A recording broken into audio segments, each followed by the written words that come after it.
Tara na, mga kasama. Bilisan natin.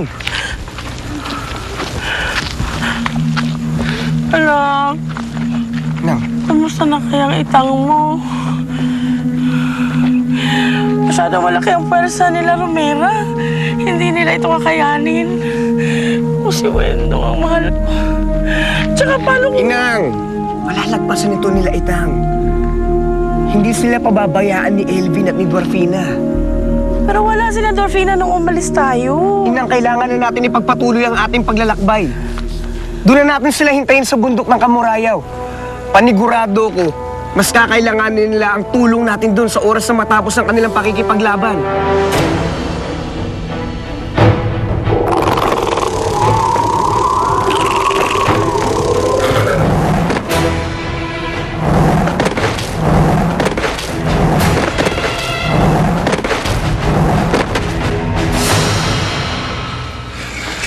Nandito na tayo. Mag-iingat kayong lahat. Buddy, Sinya, kung na kailangan magtago na kayo. Salpo ko na to! Sige na. Sige na tayo. Sige na, Inang. Magmadali na kayo, mag-iingat kayo.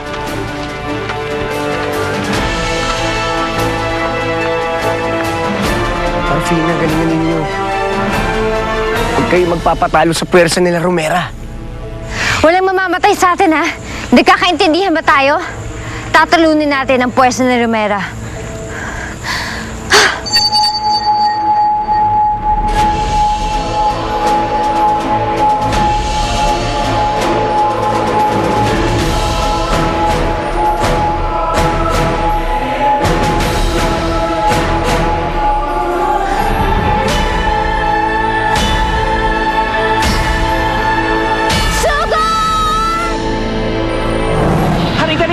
Buti na lang dumating na si Dorfina. Ngayon, patas na ang laban. Hindi tayo bibigoy na aming anak. Puisit ka, Dwarfina! Talaga bang hindi na ako nanalo sa'yo, Dwarfina? Talaga bang lahat na ng plano ko sisirain mo? Sayasin niya ako! Huwag ka mapagod! Kundi, mamamatay tayo! Sina, sa likod mo! Sina nasa panganib. Nandyan nga pala kayo sa bundok na ginawa ko. Kung kaya ng kapangyarihan kong gumawa ng bundok, kaya rin ng kapangyarihan kong paghuhuin ito. Bakit lumilindol? Ano nangyayari?